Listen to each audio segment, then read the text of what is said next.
Stephen Kerr, to be followed by Colin Smith. Mr Kerr. Well, it's a pleasure to follow Richard Leonard and to think that really it is 40 years coming up since that titanic struggle that he referenced in his, as usual, impassioned and energetic remarks.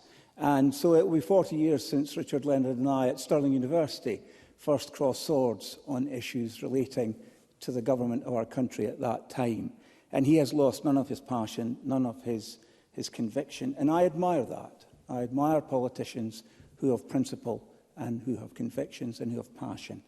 But he's right in what he says when he highlights the fact that the work of the Coalfields Regeneration Trust, and by the way, thanks to Alex Rowley for bringing this motion to the Chamber tonight, but he's right when he describes what is happening in those communities. And the most important word that this debate will feature is the word community. But when he talks about issues relating to welfare benefit claimants, when he talks about underqualification, underemployment, when he talks about mortality, these are issues that really should concern us. And so when the government, the Scottish Government, the SNP, propose cutting the grant for the Coalfields Regeneration Trust, an organisation I admire close up and at a distance, both as a Member of Parliament for Stirling and now as a Central Scotland MSP. I think this is a huge mistake because of the nature of the engagement that the Coalfields Regeneration Trust have with the communities that they exist to serve and support. And if we are in the business of transformation policies, then it is at the local level that these policies make a real difference. We can talk till the cows come home about strategies, but the truth is it's the work that is done in those communities that makes the real difference. So I offer a suggestion to the government to restore the £100,000 that they're taking from this grant. They often tell us in this chamber that if we come with ideas about spending more money, then we should come up with a place from which that money can be taken. Well, I can give the Chamber this advice, and I offer this advice to the Minister. Why not, in the spirit of today's budget, why not in the spirit of that budget, does the Scottish Government not cut itself by reducing the number of ministers in this government from a record high by one?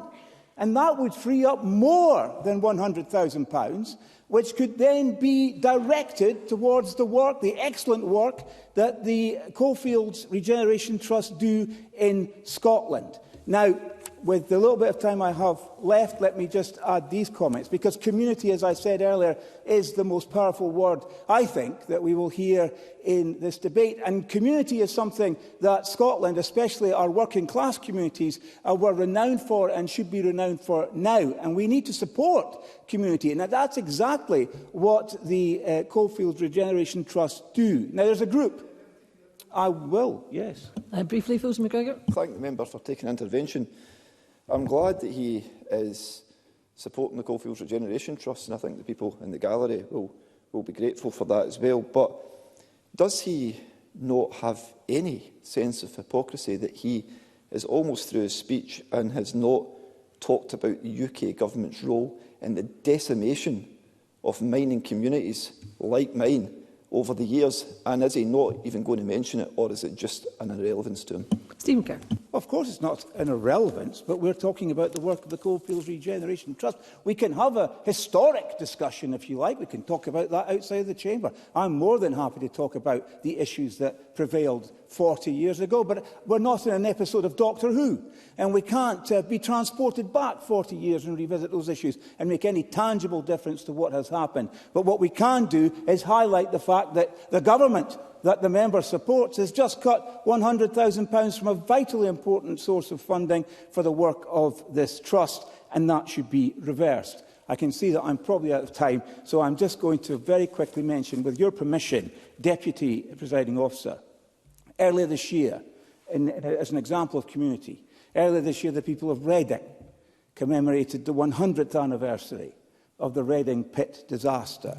An inrush of water trapped 66 miners underground at a mine shaft, and there were 40 fatalities.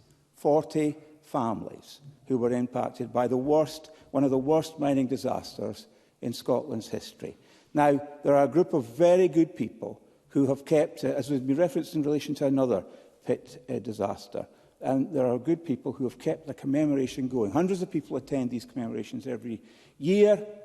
Family members of some of the victims have flown in from all over the world to be in attendance to register their solidarity with the local community. And it's in the wellspring of that history that community lives on in these former mining and ex-coalfield communities. And I salute the work of the Trust and hope that the Government will have a moment of conscience on this day of budget and consider seriously my suggestion that one of them gives up their post so that money can be used for a better local engagement funding project.